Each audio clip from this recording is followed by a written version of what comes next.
Have you ever noticed how often we talk about gratitude, but how little we understand it? We say thank you when someone holds the door or gives us a gift. We post about gratitude in November, maybe keep a journal for a week or two, and then life gets busy again.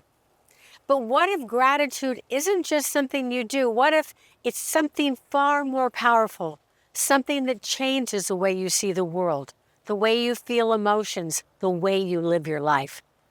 Gratitude is, of course, exactly what people think it is: appreciation, thankfulness, kindness. But it's also so much more.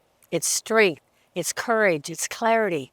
In this episode, we're exploring why gratitude is such a big deal, from history and culture to modern science and everyday life.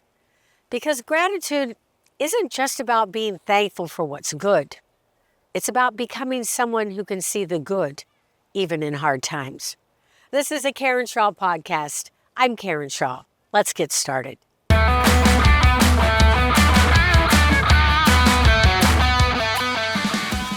Gratitude isn't new. It's one of humanity's oldest teachers, woven into nearly every culture, belief system, and way of life. Long before scientists studied it in the laboratory, gratitude was lived as a way to connect and survive together. From the beginning of time, people have relied on one another for food, protection, and care. Gratitude was a quiet thread that kept those connections strong.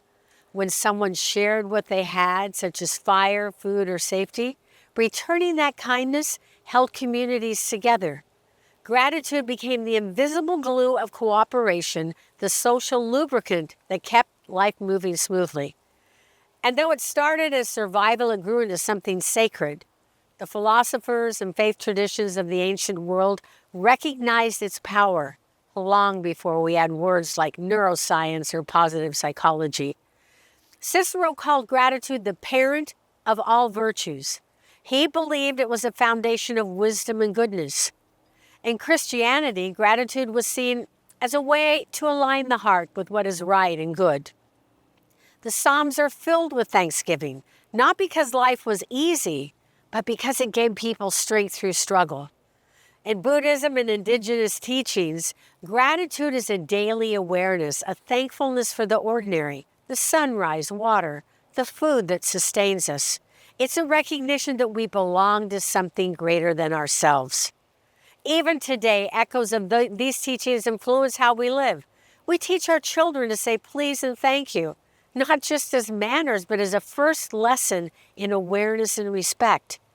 Gratitude is something that must be learned, practiced, and passed on.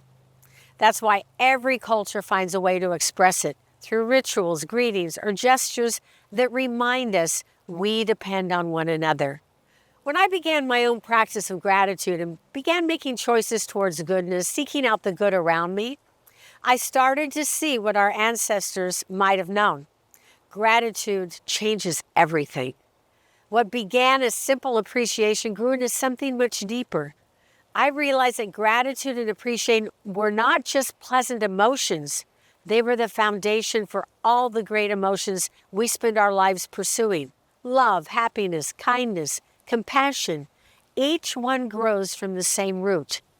Over time, I discovered that gratitude doesn't make us softer. It makes us stronger. It fuels courage, resilience, and perseverance.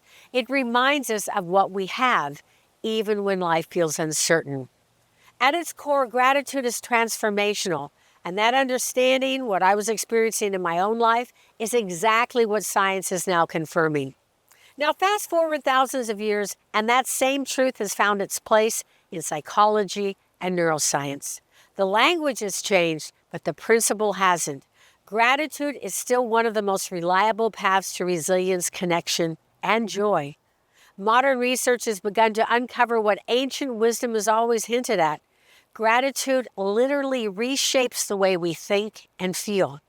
When we experience gratitude, the brain lights up in the same regions that activate during joy, love, or connection. These areas in the prefrontal cortex and the ventral striatum release dopamine and serotonin, the neurotransmitter that boosts our mood and motivation. Gratitude strengthens the neural pathways that help us notice what's right rather than what's wrong. Researchers like Robert Emmons and Michael McCullough have found that people who practice gratitude regularly are not only happier, but also healthier.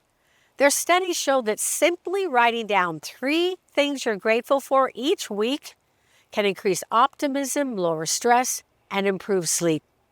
You know, it's pretty remarkable that something so simple can have such a measurable impact. Physiologically, gratitude lowers cortisol, the body's main stress hormone, and activates the parasympathetic nervous system, the part that helps us rest, heal, and recover after tension. Gratitude literally calms the body's alarm system. In relationships, gratitude acts like a bridge. Studies by Sarah Algo and others show that when we express genuine appreciation, it strengthens connection, not just emotionally, but biologically, by releasing bonding hormones that help us feel safe and secure. Even more fascinating, brain imaging research at UCLA and USC shows that consistent gratitude practice changes activity in the medial prefrontal cortex, the region linked to empathy and long-term emotional balance. Over time, gratitude practice rewires the brain toward greater calm, compassion, and trust. And I can tell you, I've experienced this firsthand. I've been intentionally practicing authentic gratitude for close to 10 years now. It began as an experiment. I wanted to understand the true power of this emotion. I wanted to see if what science claimed was real. And now I can say with complete confidence, it is. Through that practice, I became a changed person. What started as a daily habit, noticing the good, making choices towards goodness, evolved into a way of being. I began practicing gratitude, but over time, I became a grateful person with a grateful heart. There are reactions and emotions that simply no longer belong in my life. Through repetition, I built new neural pathways, ones rooted in kindness, compassion, strength, and fortitude. Ones focused on seeking out the good, appreciating it, and choosing goodness as often as I could. And through time, my world changed. I changed. I began to live in a world that, while still imperfect, was overflowing with goodness. I started to see goodness more vividly in others and ultimately in myself. I want to make this clear. Gratitude is not a passive emotion. It's not soft. It's not sentimental. It's a powerful emotion, one that becomes a coping mechanism, a comforter, a cushion to fall on when life gets hard. Gratitude doesn't remove struggle, but it changes how we move through it. Our ancestors constantly scanned for danger. It kept them alive. But in our modern world, that same vigilance often leaves us anxious and exhausted. Gratitude helps retrain the brain to recognize safety and abundance instead of scarcity and threat. That's why gratitude must be practiced. It's not about pretending life is perfect. It's about remembering what is still good and strengthening the pathways that allow us to return to peace, again, even in those hard times. When we practice gratitude, we're not just making a list. We're teaching the brain a new way to see the world. That's the gratitude effect. It's not just emotional, it's biological, it's social, and it's transformational.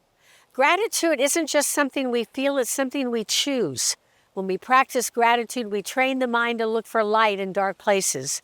We rewire the brain to notice what's right. We remind the heart that goodness still exists, that connection is still possible, that joy is still within reach. Gratitude doesn't deny pain or pretend life is easy. It helps us face that life with open eyes and with an open heart. And that's why it matters so deeply. Gratitude is not a luxury emotion. It's a survival tool for the modern world, one that builds resilience, strengthens relationships, and keeps us grounded in what's real. Because when we practice gratitude, we begin to change not only how we see the world, but how we show up in it. I'd like you to think about this. When has gratitude stepped in and helped you? Maybe it softened a moment of frustration or gave you courage when you were afraid. Those moments are the quiet proof of how powerful gratitude really is. Next week, we are going to be covering the science of gratitude and how gratitude works in the body and brain. This is our first podcast in our 5-part gratitude series, so please get the word out and share this with your friends. Like and subscribe to our channel. That supports us so we can get our work out to a greater number of people. We can all do with more gratitude in our lives. We can all do with more happiness, joy, and contentment. So please share, like, and subscribe. Thank you so much for listening. This is a Karen Shaw podcast. I'm Karen Shaw. See you next time. Bye-bye.